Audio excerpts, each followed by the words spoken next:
I'm about to. Oh, there it is. Just showed up. Upcoming event. All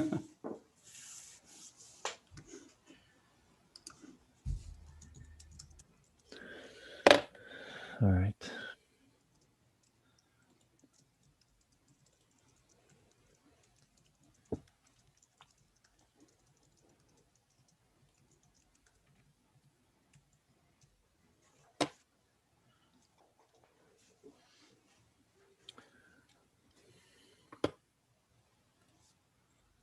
Okay.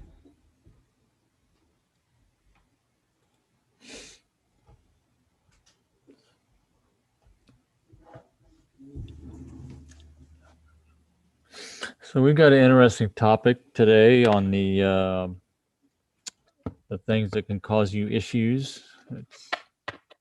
It's differential flexure.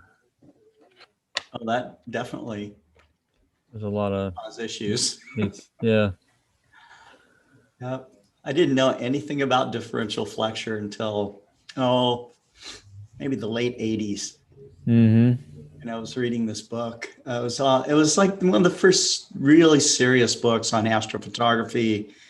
I think one of the authors, his name was Proven, and Uh-huh. it was it was like advanced astrophotography or something like that, and really was a great book. They talked about all kinds of optical designs, but of course, this is back there during the days of film, right? So Right. they were talking about how to preload the deck axis and stuff, and then there's this whole section on differential flexure. What is that? Right. You're guiding out movement that's not even something you should be guiding out. So it's neat. There's a lot of aspects to this hobby, of course, and all the different disciplines. And the mechanical engineering, if you have any kind of knowledge of mechanical engineering, you can really, really understand what goes on with that.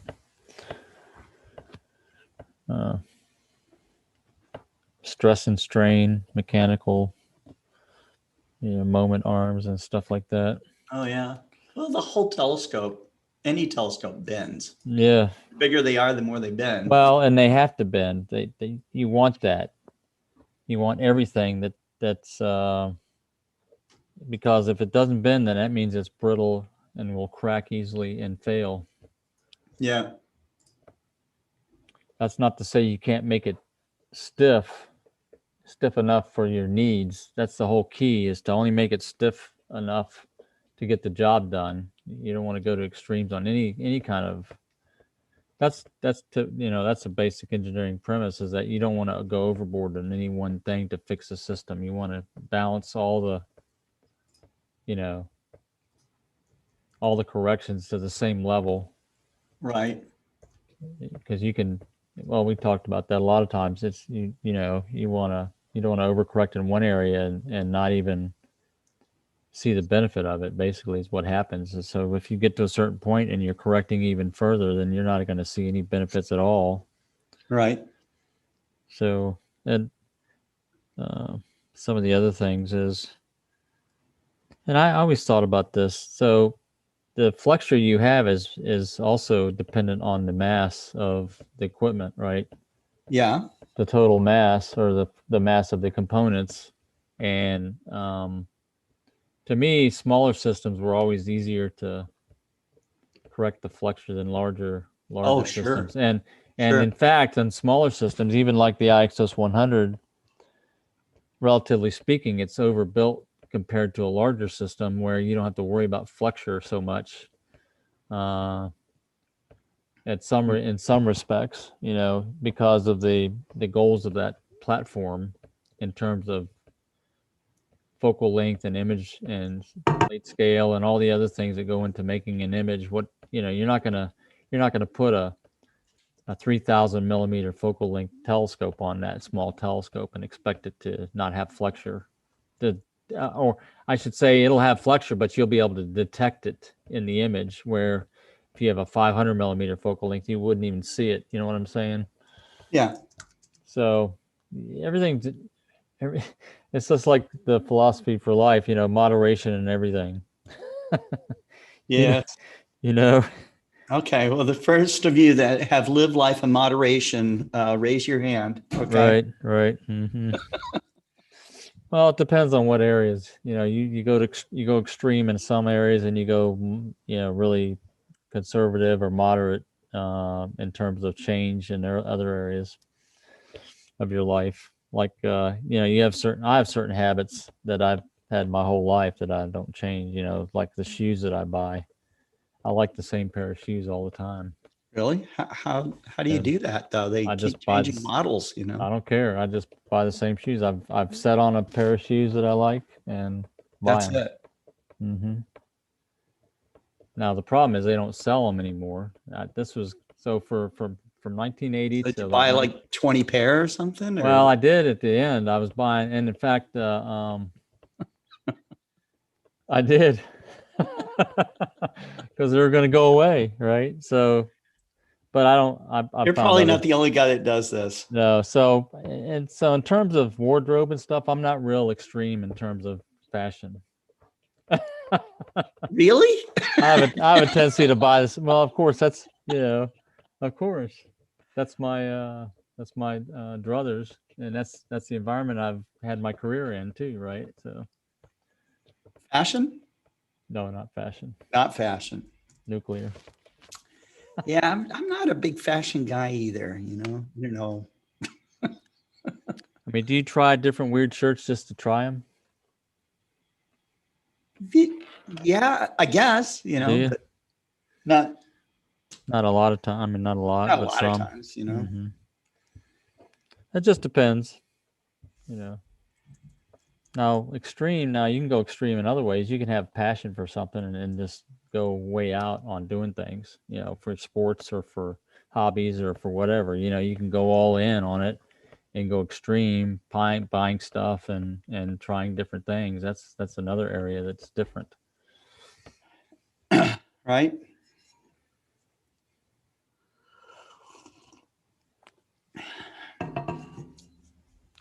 But you have to push the limits in some areas, otherwise you don't learn anything. Also, Very true. I mean, you'll learn all you need, and then you're set for life, and no more continuous learning, no more need to study anything. You're satisfied with your career where it's at. Once you've reached perfection and you're, you know, a genius, what else is there? I don't know. I don't think it's that. I think it's just that you're comfortable with what you're doing, and you don't really, and you're Oh yeah, comfortable. It's you you're don't get out lazy. of your comfort zone. That's what it is. It's a comfort Yeah. zone thing. Yeah, that's true. Uh-huh. And a lot of people like their comfort zones. They don't see any need uh, to go any further, like for their career or for anything. They're just comfortable. Hmm. So we did a presentation yesterday in Chile with the it's called Comunidad de Astronomica or Astronomia, excuse me. Really great group. So it was fun to do a PowerPoint. You know, you have to do like one or two slides and then let them interpret. You know, Right. so But so that was a good it was good. It was meeting. good. You know, my talk was about the power of stargazing. You know. Yeah. Oh yeah, I remember you mentioned it yesterday. Yeah.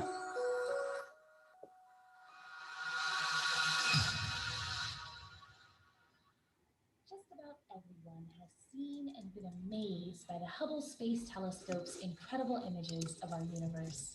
From star-forming nebula and gigantic galaxies to the beautiful planets in our solar system. For over 30 years, Hubble has been rewriting the textbooks as it continues to expand our own understanding of the universe. But operating a telescope in space isn't an easy task.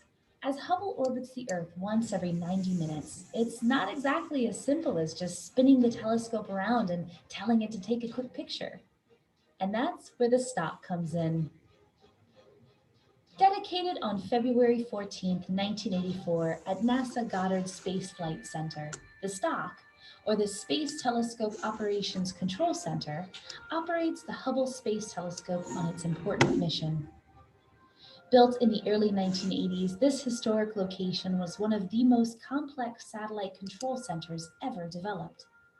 The amazing minds working at the STOC maintain the health, safety, and performance of the telescope as it speeds around Earth at 17,500 miles per hour. Crewed 24 hours a day, 7 days a week, the team at the STOC evolved with changes to computing technology. In 1999, Goddard upgraded the STOC's computers from mini-computers to personal workstations. And in 2011, the STOC utilized smartphone technology and automated processes, relieving the need for 24/7 staffing. While the STOC has undergone some changes over the years, one thing remains the same: the team's commitment to the Hubble Space Telescope.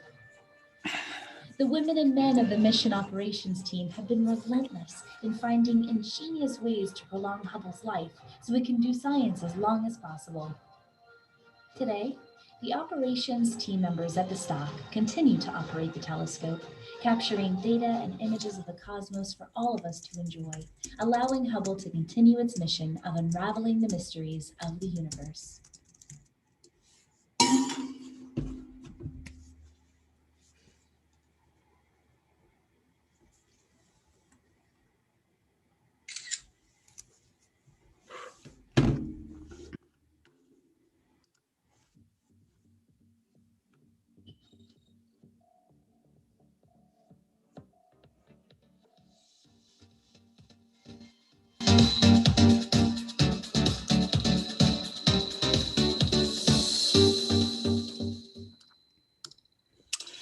Hello, everybody. Whoa, that doesn't You got sound. some feedback or something. I got feedback. Let's see. Oh man. Yeah. I was Too many volume controls here. I was watching that video. That's pretty interesting. I recognized some of the equipment in there because we had the same kind of stuff at the plant. There was some displays early on, the early displays that were textual displays, or we had a system, it's called Iden display generators, and I think that's what those were on that because it looked familiar to me, same as what we had. And the computer systems with the, in the 80s, that stuff. Right. Yeah, it was also interesting to see that they were using a phone app to do part of this. Still a little crisp. You're getting a tiny bit of feedback, I think. Still. A little bit. Yeah. I don't know if it's not loud necessarily. It's just you're really high pitch, not high pitch, but high frequencies. How about that? That's a little better. Okay. Did you change? You didn't change something since we talked earlier. It sounded good. No, I haven't. It's just I don't know why there's like controls that take over. How's that sound? That's good. Yeah. How do you guys think in the audience? Somebody's not smiling. Oh, sounds good. Okay, thanks, Bill. Okay, good. I couldn't tell. You know, the little icons are so tiny, and I guess I need a magnifying glass to read the chat or something at this point. Oh, goodness. So, well, we have a global star party tonight. This is our 32nd one. Actually, we've done more events, kind of global star party-ish, like the Winter Star Party. It kind of all started out with last year with when NEAF went virtual, and we were trying to learn how to, put together a program that, would be a variety of things, but, also things that would be really exciting, like live views through telescopes and stuff. And then I always like to add art, poetry, the kind of the, right. The aesthetic part of it, so.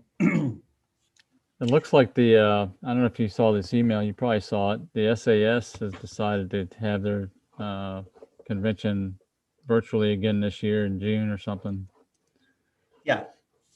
Yeah. Oh, you're talking about the Society for Astronomical Sciences. I think. Yeah. So we should do that.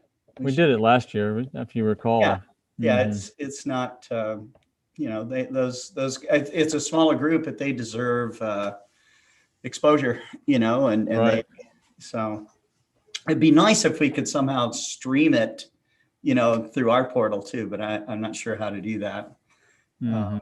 Maybe there's some sort of magic to it, but yeah. So 32nd Global Star Party. A lot of your familiar faces with David Levy. David Eicher will be on. Libby and the Stars will be on. Molly Wakeling's going to be there. I'm hoping that we see Gary Palmer and Cesar Brolo. It's been a while since we've seen Gary, hasn't it? It's been a little while. He's been really busy, Cesar Brolo has also been very busy, but he thinks he'll make it tonight, which is cool. He's down in Argentina. And I think Rodrigo Zeleda down in Chile will be there. Rodrigo is actually, he was in the audience watching me last night give a presentation. So, Oh yeah, good. it was fun. It's good for you to, put together a presentation, trying to gather your thoughts and put it out there, so, but Bill Nash is making me laugh here. That's funny. Let's see who all is on the show today. We've got Astra Beard. I think Richard Grace will be on tonight. Mike Wiesner. In fact, all you guys could be on tonight because I just gave you the login for the after party. So we're going to talk about that a little bit. Book Davies says hello. Jeff Wise says hello. Juan Pablo Carrillo says salutations from Chile. Thanks for watching.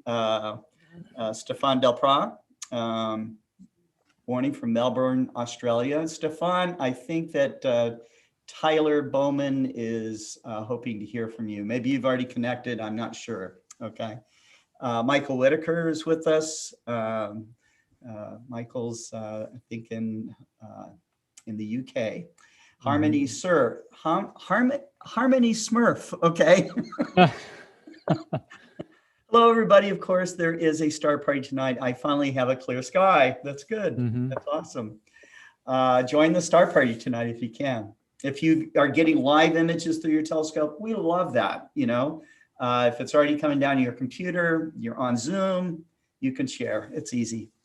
Bergman Scooter says hello to all my frozen friends. It was -11 last night here in Springdale, Arkansas, and with wind chill factor, I heard it got down to -25. That's cold. That's really cold. That stuff's moving our way this weekend. This next 2 days. Thursday and Friday, I think. And then we're getting another snowstorm on top of this. So, and it's starting to melt. So there's water out, little puddles of water out in the parking lot. That's going to be frozen over solid, and then it's going to get really. Is it above freezing there right now? I don't think so. Let me check my app. I can tell you real quick. No. I don't know why there's water out there in the parking lot, but there is. Is the sun beating down on you? Is it overcast? 18 degrees outside right now. Oh, really? Yeah, that's pretty cool. It's pretty cool. Right? It's warm here right now. It's like 50 degrees in Virginia. What? It's going to get cold tonight. Wow. Oh boy. Yeah, cold's not my friend. Cold's worse than warm. Cold's worse than hot.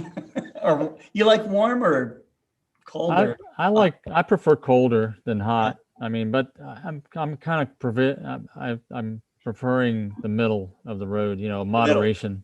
Like we talked about earlier, moderation and everything. Oh, Mr. Moderation. When it comes to temperature. That's right. That's the guy I like to bring to a party, Mr. Moderation. Mr. Moderation, yeah. Well, you only need like half a drink. You don't need. That's right. You don't have to fill it up. You don't have to fill it up. Just give me half.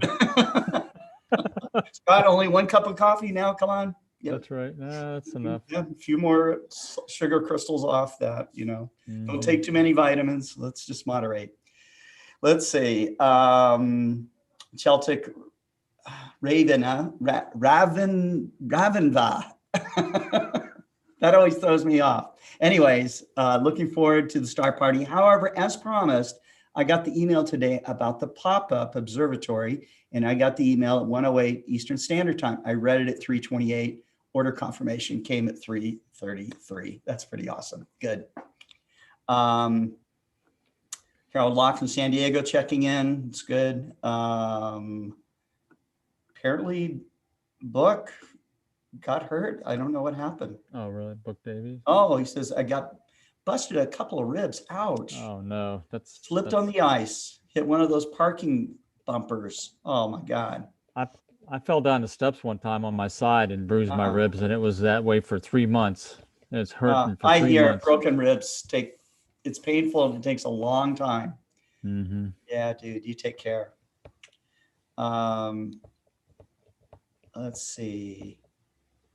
And Buck saying, yeah, no worry, it doesn't hurt. It hurts a bit, but I'm still breathing. I'm still breathing. We'll try not to make him laugh. How about that?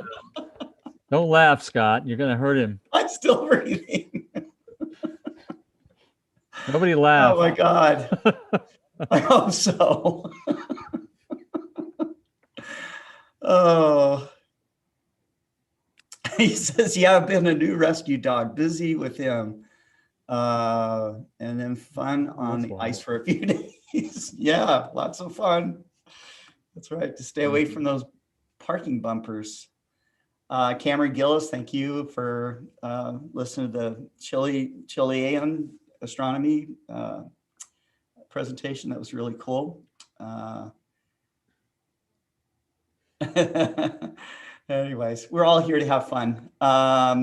But we have a global audience today, and I'm really looking forward to having all of you on tonight. If you can, it'd be great.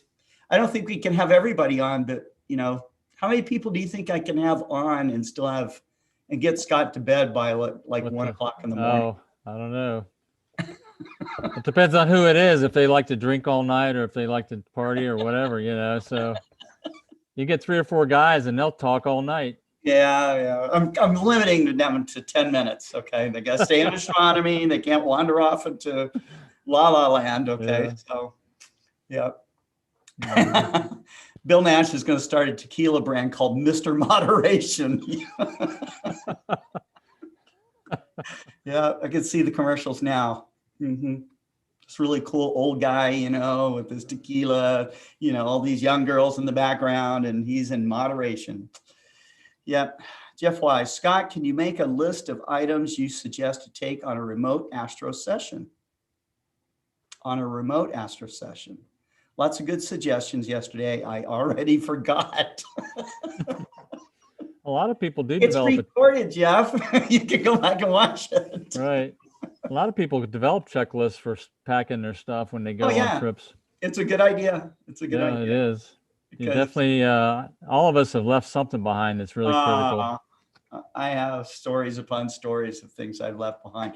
Things that, I went across the country, okay, showed up and pull everything out, and guess what? The counterweight's missing for your mount, So that's where you go around to other astronomers and say, "Can I buy a counterweight from you? Here's $20. Here's $50. Take it. You just pull it off the scope. Right, and just leave a $50 bill. You got to take cash."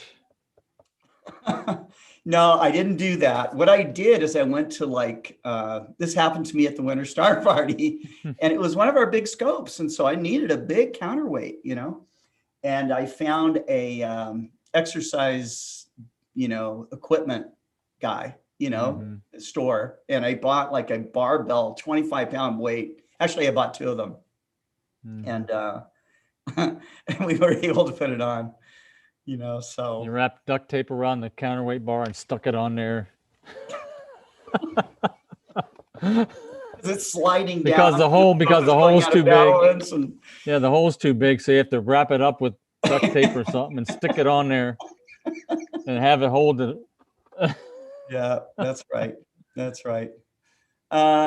I think it's a great idea about making a list of items. I think that in my spare time, I will find a reason. Actually, I can make a presentation out of it. I can make a PowerPoint, right? And there's and I probably need to do that anyway. So Give me Right. time, Jeff. Okay, give me There's time. another big tip there also, if you're preparing for a trip, is to put your system together completely.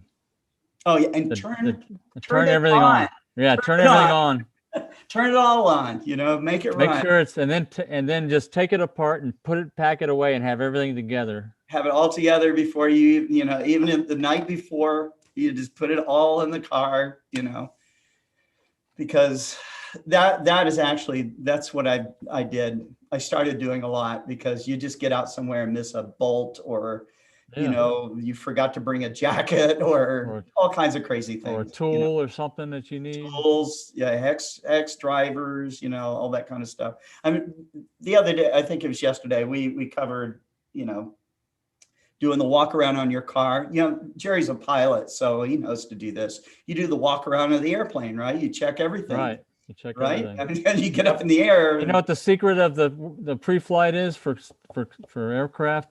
The reason you do it really is to make sure there's nothing that'll fall off the aircraft. That's why you touch that's why you touch everything. You don't want stuff falling off. Wiggle the wing, make sure that doesn't fall off. The flap, the flaps, the aileron, you want to make sure they're tight. Oh yeah, they just don't, like, the screw doesn't come out and you're right. Doesn't the whole plane come down at that point? I don't know. Well, no, but you want to pay attention to the engines, especially with the exhaust and everything, because you don't want to fire on an aircraft. That's the most dangerous thing. That's got to suck. That's right. Mm-hmm. Yeah. Yeah. What do you do? I mean, you get down to the ground as fast as you can without crashing. But that's all you can do. They have parachutes now on airplanes, so you run out of gas or something, and then you. Well, you don't want to be in a parachute. The whole plane just kind of. Yeah, but if you're on fire, you don't want to be hanging up there in a parachute. It's true. Yeah. The whole thing can burn up before you get to the ground. You go down slowly for a while, you know, while you're up really high, and then when you're only like 500 feet above the ground, it burns off all the cords, and then you only got a 500-foot fall. Right. Right. Yeah. So I don't know. Wear your seatbelt. Yeah, it's better just to go ahead and check the plane out instead of just winging it. Winging it. That's right. Okay. Let's see if we got any other comments here of note. When the party finish, I will meet my wife at the door to the bedroom on the way to go to bed, and she wakes up. She wakes up to start working. That means you're out too late, Pekka. You know. Yeah, that's talking moderation. You know. Yeah, if you start hearing the birds tweet right before sunrise, then you know you've been up too late. Yeah. You know, but I do admit, you know, the early morning twilight, while you can still see stars and see the planets, that is a special time. Mm-hmm. It's a special time. I really like it. You know, and the air smells so fresh and everything. So, yeah. Yeah, people are giving Jeff recommendations: bottles of water, duct tape. Jerry isn't wrong. Bench test it all before you pack it. You guys have so much experience; it would be tremendous help. I am forgetful. Jeff, are you leaving like tomorrow or tonight to go for a distant trip? You know, but this is the real secret. Okay. Put on all the clothes, get all the layers, you know, put them on, and then, you know, take off, you know, your outer layers and put them in the car, you know, and think about what you need to eat or drink, those kinds of things. Make sure that your insurance is paid up and your, you know, full tank of gas, oil's good, your phone's charged, tires are good, you know. You know, if you have access to a cell tower, your phone should be charged up and everything, and make sure you can communicate. If you can get it, you know, there's little extra batteries that you can buy. You know, you can get them at department stores for pretty cheap. Also, if you're going out alone, make sure you tell somebody where you're at. Right. Yeah, I don't recommend going out alone. You know, I know a lot of guys do it. I've done it. But if you have a problem and you're alone, That's a big problem. And especially, I would go out to where it's, take a 3.5 hour drive someplace, and sometimes there is no cell signal. Right. And that's a problem, so, and I used to do this stuff before we had cell phones. So, but I do recommend the buddy system. And if you can drive out in 2 cars, it's even better, so it makes it a little bit more expensive for gas and stuff, but you will. It's always much funner though to bring 2 or 3 people with you. Oh, yeah. Yeah. And you can work together on stuff and Right. learn. You learn faster when you're working with somebody too. Yeah. One time I went to, I used to observe in the Anza Borrego State Park a lot. And I was out by myself and a biker gang showed up. Okay. There I am out there with thousands of dollars worth of gear. And they look pretty tough. But, I found with them and with anybody, if you have people come up to you, is to invite them to look through the telescope, law enforcement, anybody, Right. It doesn't matter. But usually you find out that people are very friendly and respectful, so. But that particular day when the biker gang showed up, I was like, wow, okay, what's going to happen? There's always good stories when people show up, different things happen and different, I've told stories on this broadcast before and a couple things that happened to me. Yeah. But one. What's your craziest story? Well, there's 2. I'll tell the second one first because that's Okay. the one. So I was out at a park that's near my house here. It's probably about half a mile from my house in my development. I used to take my telescope out there to set up, and at night, after a while, it got late. 12 o'clock, 1 o'clock in the morning, and security patrol would come around and check the park out. And the guy didn't show up till really late, but I'd been observing, and it started to get cloudy, and then I decided I would start breaking down because I knew it was going to rain soon. I was looking at the weather forecast, so I started breaking my system down, and he came up and started talking to me. And what happens now? I'm distracted, one thing, and then I'm paying attention to him because I want to talk to him and explain to him what I'm doing, and then of course it starts to rain. Of course. And I'm halfway done. And he takes off. He says, well, I'll see you later. Oh, great. I can't be bothered with this rain here. Right. And fortunately or unfortunately, I had my daughter with me out there. She was probably about 10 years old, I guess, 12 years old. And she helped me, of course, put everything in the car and stuff. So I didn't get to do my normal choreography, putting things away where they need to be. I just kind of shoved everything in the car and got home. And then the next, tried to dry off stuff when I got home, the telescope and other things that were critical. But that was no more. I wasn't going to do that anymore. That's the only experience I need to have under the, rain. And that's what happened to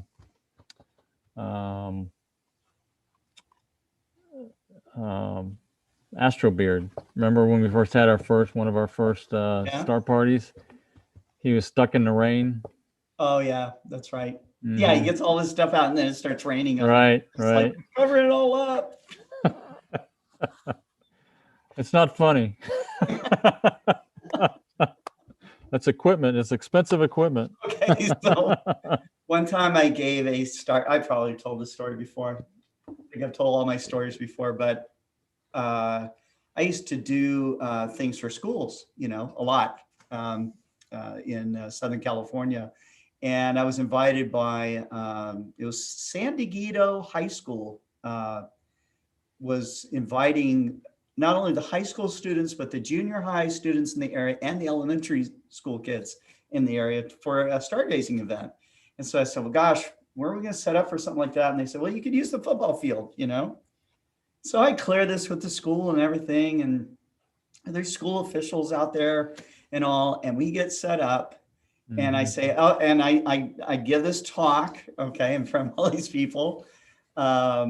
and we start the star party. And as soon as they moved in, all the sprinklers go off.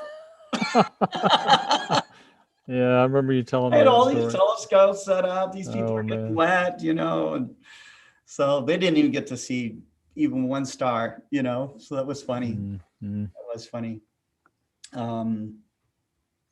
Let's see, Mike. Stuff, Go ahead. stuff happens. That's always to keep that It in sure mind. does. It sure Unexpected does. stuff happens. That's right. Mike's saying that during my preparation for the 2017 total solar eclipse, I did several dry runs of setting up and imaging before I left Arizona. Found that some tweaks were needed in my plans. Mm-hmm. The other thing I'll tell you too is if you go to a star party, make sure that you pick up all your gear. Okay. I used to run star parties every month in the Anza Borrego State Park. And sometimes I would come back like a day later or a week later. And I would walk up and down the path where all the people had set up their telescopes, and you would find expensive filters, adapters, eyepieces, cable, we were using cable releases for cameras, all kinds of stuff, because people would go out and then pack up when they're tired. So I recommend that you don't. That's when a good red light flashlight helps, right? Like we have with our battery system. Yeah, it's true. And also another tip I will put on top of that, all your equipment, if you can, you're not going to be able to put it on all your equipment, but you can buy glow in the dark tape, and then you can do a check, for your stuff, or maybe put, I guess you could have like a black light, that you could see, and then have like phosphorescent kind of, or fluorescent, right. Stuff in different colors, because then you could even see it like in the grass, so. Right. And bring a tarp, indoor outdoor carpet, which is what I like because it captures screws and stuff. You can use AstroTurf, which also will do that. And yeah, you'll be surprised how much time, you've spent time to set up, and then you'll decide to do something. You'll want to do brain surgery on your system while you're out there, and you'll have these little screws and nuts and stuff, and you'll pull your camera system apart or whatever it is. Yep. And you'll be in the dark doing this surgery, and then you'll put it all back together. But that's good. I mean, that's good, but it's not good. It's good to have the capability to be able to do that, but you don't want to have to do that. Yeah. Unless something breaks, and you know how to fix it. Yeah. Bill recommends glow in the dark tape for the base of your tripod legs. I recommend it too. There's nothing like snagging your shin on a tripod on your, on a walk through the star party. We have that on our tripod for the IXS 100. It's true. We do have that. Yeah. And we got that idea from going to the Okie Tech Star Party. And I met someone there that had this incredible glow in the dark tape everywhere. And I was like, what a brilliant idea, so. It helps people from walking into your stuff too. Yeah, exactly. And that's why they were doing it. So, but anyways, I did want to cover, I think we did cover the 32nd Star Party. So we do invite you to show up. We're going to have people log in. I guess you could log in a little bit earlier. We will start the after party at 9 p.m. And you're going to go into a Zoom room, and Kent Martz will be waiting for you, and he's going to check your audio and your video, and he's going to make sure you got something to contribute. If you're not there to contribute, this is like a TED Talk. Okay, you can't be backstage and just hang out. Okay, you got to do something. We're going to push you out on stage, and we're going to ask you to share something. So there is no waiting room when you get logged in on the Global Star Party. We don't have a separate waiting room. You're just on, okay, and people are watching you. Now we've had people log in, get on, turn off their camera, turn off their microphone, and just hang out, but. That's got to be a worse experience than watching it on our channels, because you can't even really chat. Okay, right. You can with each other, but the people on the presentation are getting ready to give the presentation. So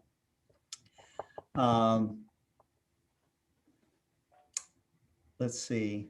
Mike says, I'm planning to stick Apple AirTags rumored product on some of my equipment to locate it if lost. If you do that today, you can do that today with the tile tags. That's true. Oh, that's interesting. Yeah, that's a good idea.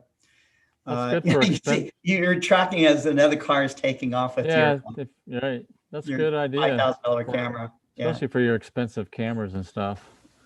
That's something else I will say about the amateur astronomical community. People go out there with lots of expensive stuff, okay, and it's just laying out. It is a rarity. It's not impossible because it does happen, but it is a rarity that you would have anything stolen, okay? Amateur astronomers tend to be extremely honest and highly ethical, but occasionally you'll get somebody that's visiting or something like that, and it's not, I don't even know if they're really in our community, but right. we've had people get some things stolen, so eyepieces are easy to steal. They're easy to steal, or somebody borrows it, you're letting people borrow your eyepieces, and you come back and, a couple of your eyepieces are missing, and people don't necessarily intend to steal it, but they get home and they go, hey, I got Bob's, right, 100-degree eyepiece. Imagine that. What am I going to tell Bob? Yeah. Yeah. So maybe that's why I found stuff out at the Star Party field again. They just returned and dropped it in the ground. Well, you apparently haven't had a problem. We haven't had a problem because you loan our eyepieces out to everybody at Star Party. True. That's true. I have had stuff stolen at Star Parties. Really? Yeah. Yeah. I'm not going to end the Star Parties, but it does make you more careful. We used to just loan it out and not even write down the name, but now we get your credit card and we get your name and your social security number and your checking account, your bank account information. And you put down a deposit match and fingerprint you before you leave with the eyepiece. And a $50 deposit and a $100 deposit. Oh, $100. Yep, that's right. Yeah. No, we do take down your name and a credit card number. So that's it. We did do for a little while. We thought, oh, we'll hold people's ID cards. Oh yeah. We're giving us their driver's licenses and stuff. And we always gave them back, of course, and didn't lose a driver's license. But I thought, gosh, what happens if somebody takes the box or something with all these driver's licenses in it? Yeah, that would be bad. That's bad. Yeah. So the other thing is if they forget and take the eyepiece and then they don't care about their driver's license and they find out later that. Or they gave you somebody else's driver's license. Oh yeah. Yeah, you could make fake IDs and hand those out. Bob Smith. Yeah, that's me, Bob Smith. This is back when you had blonde, long hair. They don't update the driver's license every 10 years. That's what I looked like 10 years ago. Oh yeah, that's right. So anyways, and we've got an incredible week here. This is the 16th, I guess the 18th, is it? That Perseverance will be landing on Mars. Yeah, we were just missing it. Right, yeah. We've got Copernicus is going to have, is it his birthday? Is that right? Yeah, he was born on the 19th in 1473. So all of you guys can have a toast to Copernicus. I don't know what time he was born, but anyways, I think if you just do it within that calendar day, you're pretty good. And on the 18th, on top of the landing on Mars, is the day that Clyde Tombaugh discovered Pluto. Right. How cool is that? So, is there like a national holiday for Planet Day or anything, or there's Astronomy Day? There's Astronomy Day. Yeah, International Solar System Day. Is there? Oh, is there? No, we can do it. Oh yeah, we ought to start a Solar System Day. Yeah, International Solar System Day. That would be good. Pick your favorite solar system object. Mm-hmm. Mm-hmm. Well, okay. So I think I'm going to turn it over to you. I rambled on through the whole show. No, I think Hopefully people like us. I mean, we've heard feedback before that like people this? like us. They like talking the stories. They like us telling stories about stuff. I don't know, That's true. That's true. giving our It's fun. opinion. It's fun. You know, we're full of it, so we can give our opinion all day long. Oh, Wes McDonald says, I had a guy borrow a power supply. Turns out the wiring was backwards and it blew up his Skylander mount. I remember he told me that. Oh my God. Yeah, I'm sure he's pretty happy about that one. Oh, Crazy. since Wes is on, Yeah, hey Wes. we got to invite him on the show here soon to talk about the firmware work that we've been doing. That's, Yeah. Tomorrow we have a special guest. Okay. But Wes can come on tomorrow, the next day. That's fine. we'll Yeah. see what he says if he Yeah. wants to do that. Yeah. All right, so I'm going to start my little spiel, I guess, on the continuing saga of the perfect star image. The saga. Yes. Star image saga. Let's see here. So for those that are new to this, I don't know how many there are of you. I'm going to scroll to the top. So this is a paper I wrote a couple years ago, at least 2 years ago, about imaging errors that contribute to poor astrophotographs. This is a ton of stuff. There's like 20 some items here that contribute. These are different effects and different things that happen, or design features or bugs or whatever you want to call them that cause problems or barriers to you getting that perfect astrophotograph with perfectly round, tight stars that are critically sampled. Yes. That should be the goal of every astrophotographer. And that is definitely the goal of world-class astrophotographers. And every one of us can be a world-class astrophotographer. We just have to learn the secrets. That's true. And right. And then do the things that are necessary to correct these issues. So I've worked my way down. The first part of this is let me see here.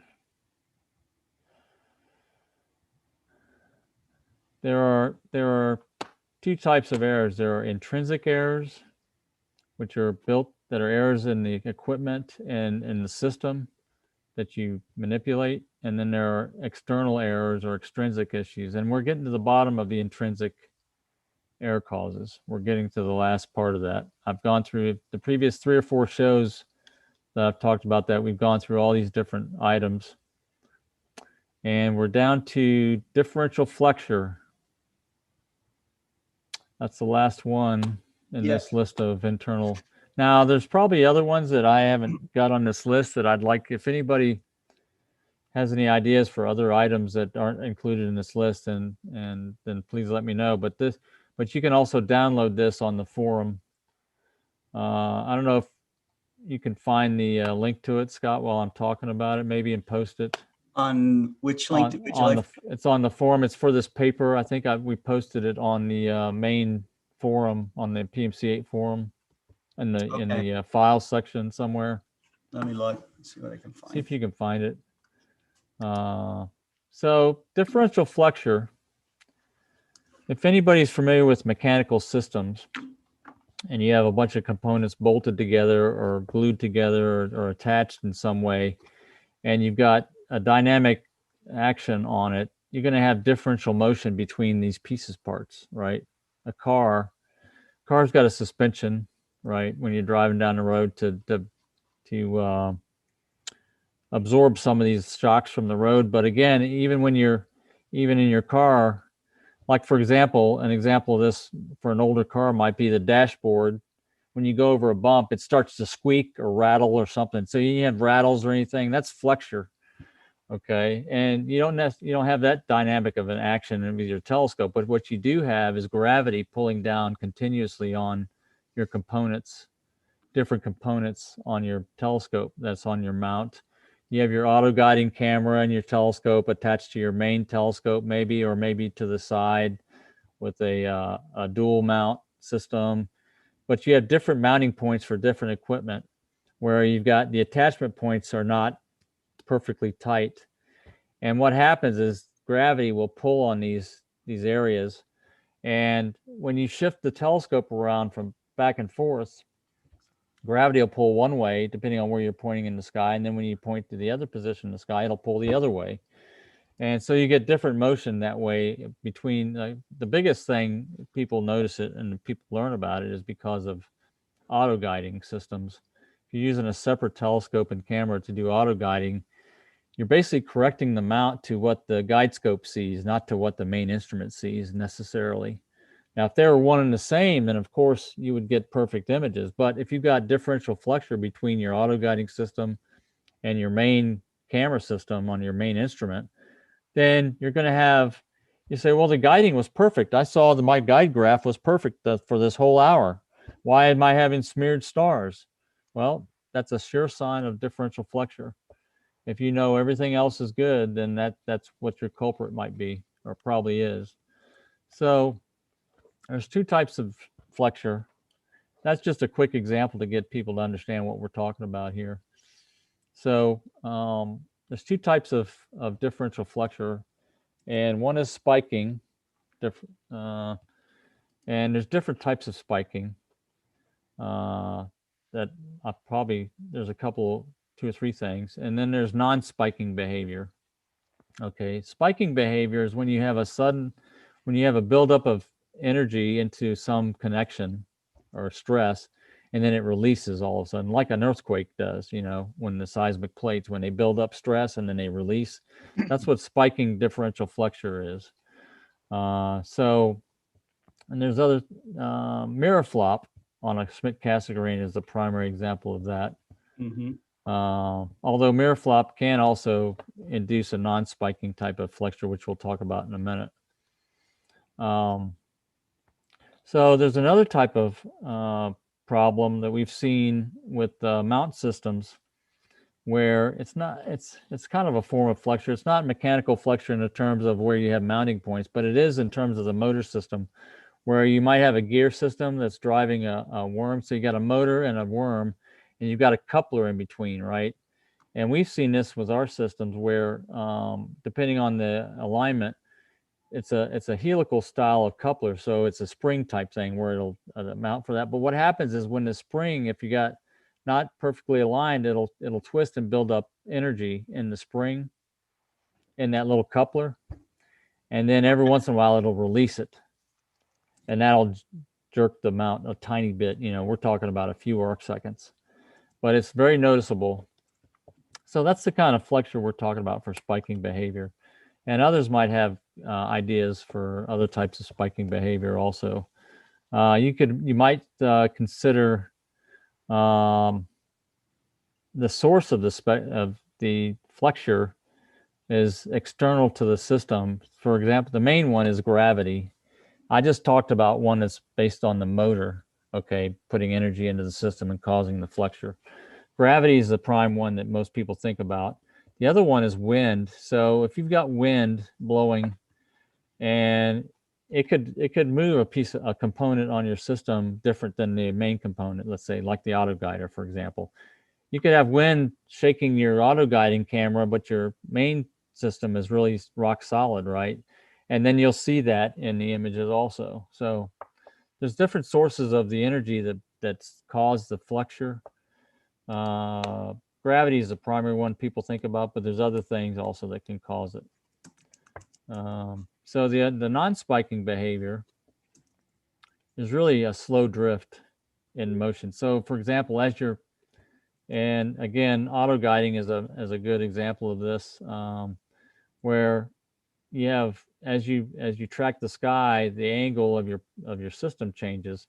So the forces on the auto guiding system compared to your main scope change, the vector changes to where you'll be fine up to a point, and then it will slowly start moving, okay, over time. As you get a certain angle, it'll just drift real slow, and that's a differential flexure that's non-spiking, that's a slow drift. And you'll see that in your images. So if you take a 5 or 10 minute image, let's say you're doing narrowband imaging, and you see this really small drift over time, a few arc seconds, let's say 2 or 3 arc seconds. That could be flexure also. You might not see it when you're doing a 1 minute exposure, Mm-hmm. but if you're doing really long exposures, you'll start to see it. So is there any comments about that so far? Let's see. Not yet. Not yet. I did post the Link to the paper? the link to the paper. Yeah, on groups.io. Yeah, I'd really appreciate if you guys come up with other things that could be added to this list. That would be great. How about your friends kicking the tripod? Yeah, that's an extrinsic source. We'll talk about extrinsic sources here in the next section. Earthquakes. Earthquakes, right? Wind. Yeah. Wind. Yeah, I talk about wind in here, I think. But environmental random error, that's what it's called. Right. Environmental random error. So we'll go over these things in the next. Friends you'd like to strangle. That's Yes. right. Right. So that's it for that today. Is there any other comments, questions? Well, Aaron does point out that his dogs bang the tripod every now and again. That's my other story. I won't give it today, but I've got a dog story. And my cat rubbing up against my tripod leg. Yeah. Yeah, yeah. Yeah. So Bill Nash says, never beat your friends near the mount. It will pick up the vibration. Take them take them by the scruff of the neck and take them behind the parking area and then beat them. Right, right. Right. One interesting experiment you can do when you're out in the field and if you can make sure you got everything set up firmly, is to try to jump up and down right next to your scope to see if everything's absorbed. Right. And take an image and see if you're picking up any vibrations when you're jumping up and down right next to the scope or to the mount. Well, Cameron Gillis is asking you, does transparency affect atmospheric refraction? Transparency is a different effect than atmospheric refraction. Atmospheric refraction is due to the changes in the angle of the light coming through the atmosphere when you get really high masses of when you're looking like below 30 degrees in altitude, you get a very high air mass that the light's coming through. That's the atmospheric refraction. Transparency depends on what kind of transparent problem it is, if it's high cirrus clouds that move through the area, you'll see changes in brightness in your imaging, and you'll notice that. But if you're doing differential measurements on your images, then it's a common mode change to the plate to each of your images, and typically you don't have a problem. Now, if you've got really small clouds, it depends on your field of view, but I've seen pictures in wide field of view cameras where you can actually see different across the plate. You'll see the cloud shape. You're focused at infinity, so you'll focus the clouds. If there's small enough clouds in your plate, like say if you had 2 or 3 degrees sky image and you got a cloud that shows some kind of form, you'll see that in the image. Even at night, it'll pick up as transparency changes across the image, and that's a painful thing to get rid of. I wonder about the transparency in relation to humidity. If it's here in Arkansas, there's areas around here with Bortle 2 skies, maybe Bortle 1 even. Right. But we have a lot of humidity, and so you have the atmospheric extinction problem, with this. There's some good things to it. There's good sides to it, which people may not know. So the bad thing is that your light gathering is not quite as efficient because you've got the transparent the effects of the blockage of the high haze really is what it is. It's haze. Yeah. High humidity days. So, but the thing that the high humidity days and the haze in the summertime give you is very, very steady seeing. That's the best seeing in the world. The best seeing of the year is in August, July, August, because of this air mass is so steady. It's a stable atmosphere, and that's what you want when you want to get really tight stars that are really the best of the year. you deal with a little bit of transparent, you don't have the high transparency that you do up in the mountains, but that's something that that you give up on cold days in the wintertime. And you see it every night when you go out in the cold, and it's very transparent.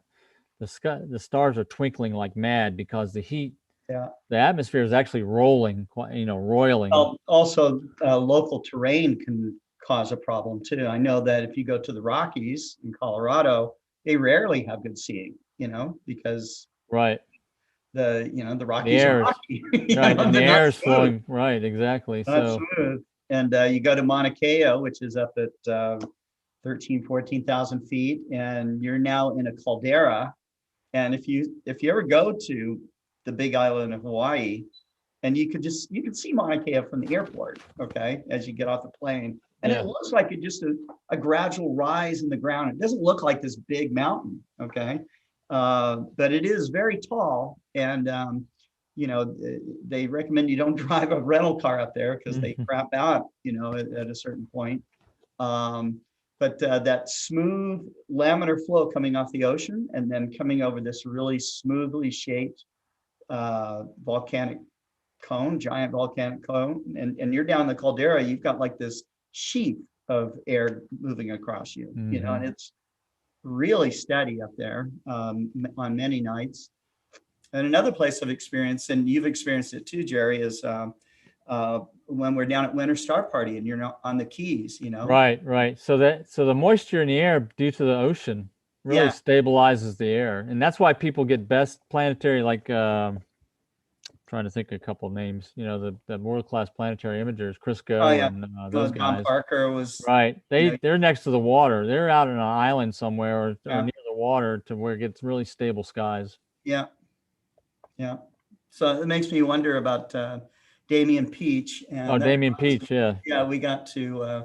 He's going to be coming on to one of our shows here pretty soon. And Isn't he in does he go to Tenerife? I can't remember. Or does Crisco go to Tenerife? One of those guys goes to Tenerife Islands, I think.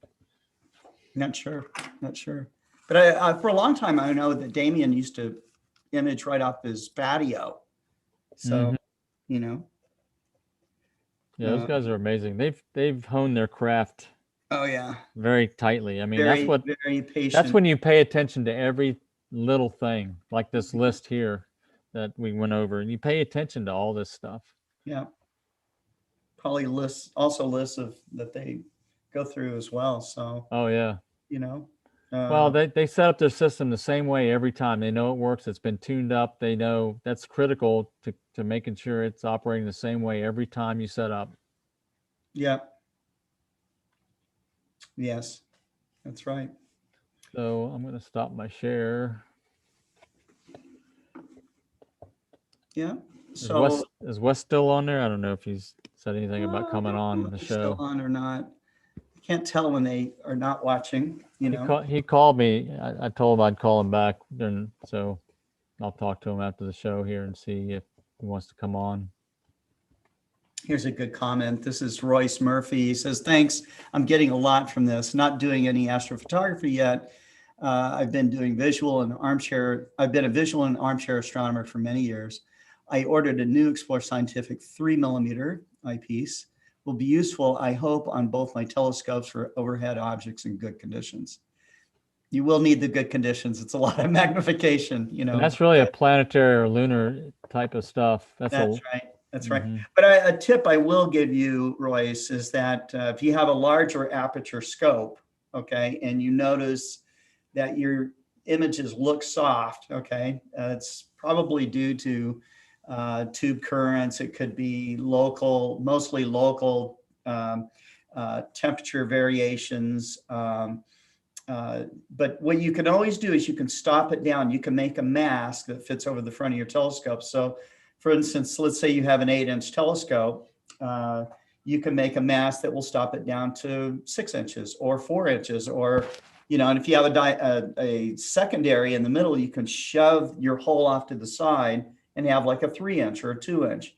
What you'll notice is that under moderate seeing conditions, things really sharpen up, okay? And it's because you have to think of the atmospheric turbulence, that most of it's happening very close to you. And think of it as like boiling water, and each bubble in the boiling water is a certain size, and if you stop down the aperture so that you're seeing through those cells of air a little bit better.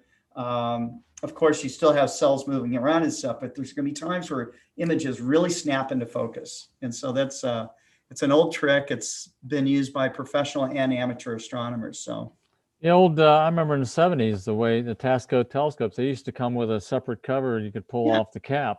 Yeah, you pull off the cap and suddenly everything's magically sharper, right? And for a long time too, I noticed this when I first started working at when we were selling telescopes at Oceanside Photo, OPT. I'd sell a guy, he'd go from like a 60 millimeter refractor and he'd buy a 8-inch McCassegrain. And then he'd come back all angry saying, my 60 millimeter shows better images than this 8-inch does, and trying to tell the guy that, oh, well, you don't have great seeing, your smaller aperture will work better than your bigger aperture, especially on planets, double stars, the moon, Right, bright objects, And then I would say, let's just try this. Go out tonight, look at this nebula or look at this galaxy, and then compare your two telescopes and come back and tell me what you think, so. And of course, on the extended objects like a nebula or a galaxy, it was like no contest, so, but that's the deal. Roy says, I like planetary subjects. I have the long focal length 9-inch reflector, which I can push to at least a 6 millimeter. So far, I may be lucky sometime.